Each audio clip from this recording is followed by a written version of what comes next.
Welcome back. A sign of growing interest in Christianity in the United Kingdom. More than 2,000 young people gathered to seek God in an all-night prayer and worship event recently, packing out the Hackney location of St. Church. The gathering was marked by salvations and, quote, deep repentance. Pastor Al Gordon wrote, there was a thick and heavy sense of God's presence, dozens giving their lives to Christ. Great Britain once served as a base for world evangelism and Christian missions.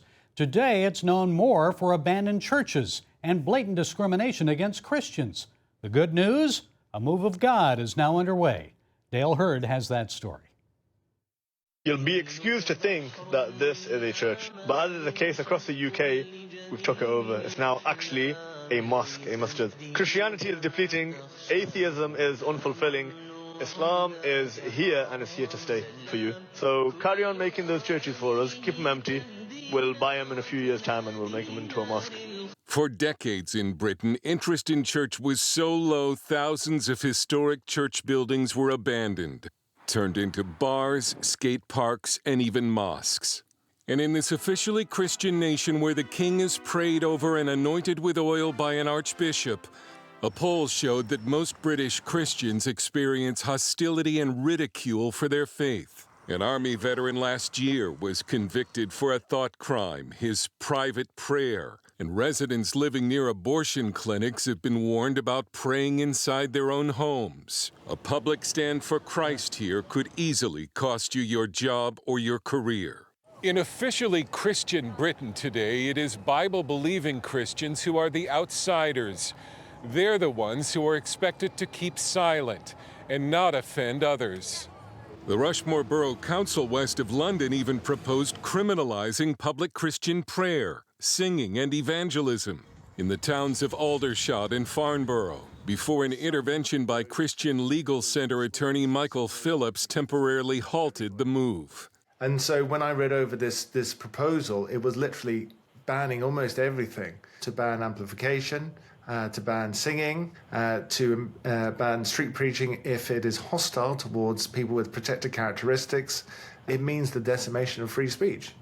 And that's, these are the kinds of threats that we're seeing across the country. One of the evangelists facing a ban is Jamie Brody, who told us about one of his encounters with police.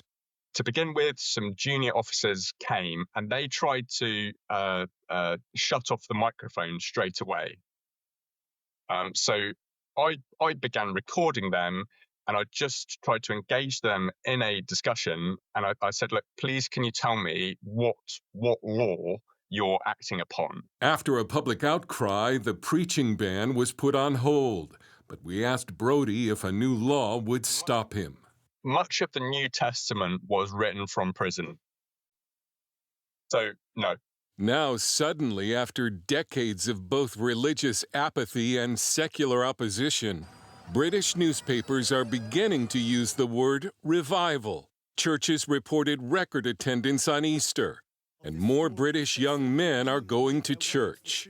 Justin Brierley is the author of The Surprising Rebirth of Belief in God. I think that's been the surprise for me, is to see that intellectual shift now being met by a real wave of interest, especially interestingly from young people in this country who it appears are returning to church again. Very often these are young people who don't necessarily have any history with Christianity. So these are very unchurched Gen Z people. Jamie Brody, too, believes revival is near.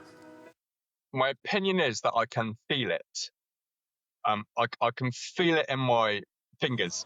God is doing it. Jamie also says God has taken the attempt to silence his preaching and turned it around.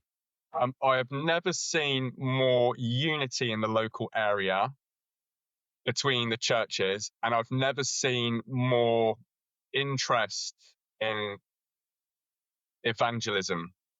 God is working. The British author G.K. Chesterton once wrote that Christianity has died many times and risen again. It appears to be rising again in Great Britain. Dale Hurd, CBN News, London.